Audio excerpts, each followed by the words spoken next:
You're not a beginner aquarist anymore, so why are you still filtering like one?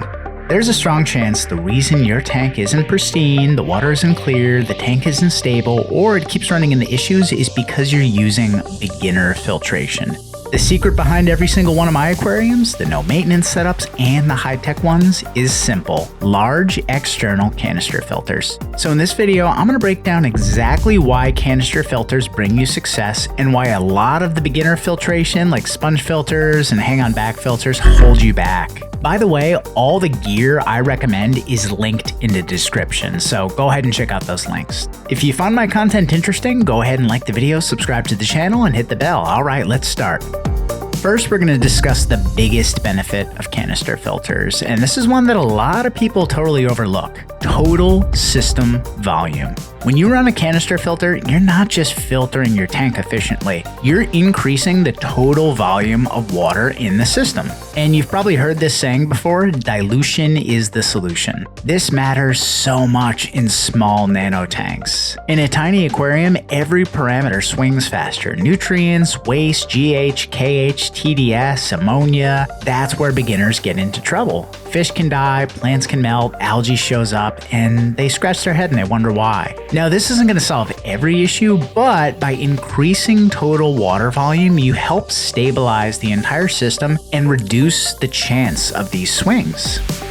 The second major benefit of canister filtration, and this one is huge, is the added biological filtration. Compared to sponge filters or hang-on back filters, a canister filter can house so much more beneficial bacteria because of the increased volume. And that bacteria, frankly, is everything. It's the immune system of your aquarium. It's the sewage treatment plant. It's what processes waste and keeps your water clean and stable and your flora and fauna thriving. The more surface area you have for that bacteria, the more resilient your tank becomes over time.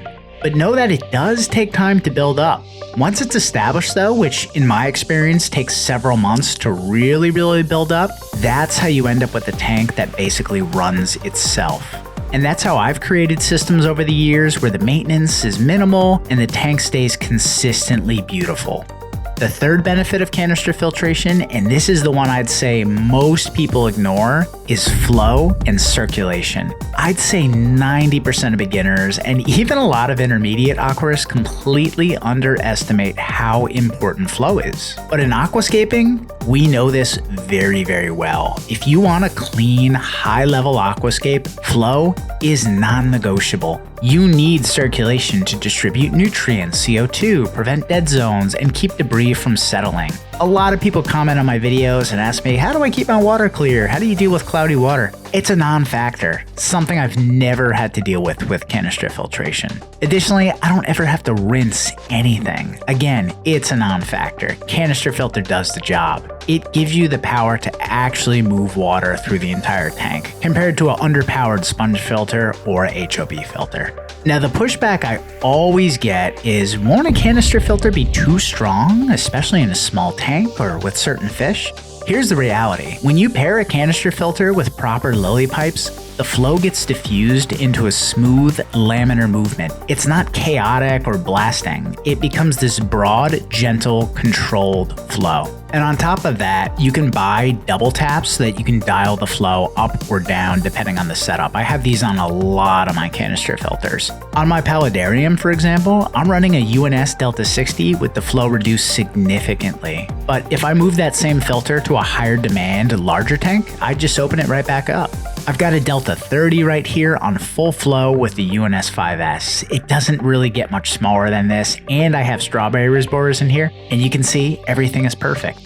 Now let's address the biggest criticism I get: the cost. And I know this is a big one. Not everyone can afford a canister filter, especially when you're starting out, and I just want to say I'm completely sensitive to that. But if you're willing to be resourceful, there are a lot of ways to get quality gear for cheap. eBay, Facebook Marketplace, and local hobbyist swaps. you can find really solid gear for a fraction of the retail price. So to me, it's more about a mindset change, because when I was a beginner and didn't have much money, I found a way because I was resourceful. So I just ask that you open your mind and your heart a little bit and be willing to look beyond the default options. But I also want to be clear, if something is working out for you and your goals, that's fine. I'm a high-tech aquascaper, so I may have unique goals for you. There's a big difference between an aquarium with plants in it and a true aquascape. What I build on these channels are aquascapes. The design has to be clean and artistic. The plants have to be pristine. The water always has to be crystal clear. That's what I go for, but that's personal to me and my hobby. This approach comes straight out of the aquascaping world. I first picked it up from the Green Aqua channel. If you look at their tanks, the results speak for themselves. And here's the cool part, if you combine this approach to filtration with low to moderate lighting and low demand plants, you can run tanks that are extremely low maintenance or require no maintenance at all. Thanks for watching the video. If you found this information useful, or if you have a bone to pick with my approach, let me know down below in the comments. What kind of filtration are you running, and have you ever tried a canister filter? I'll catch you guys and gals next time. Bye-bye.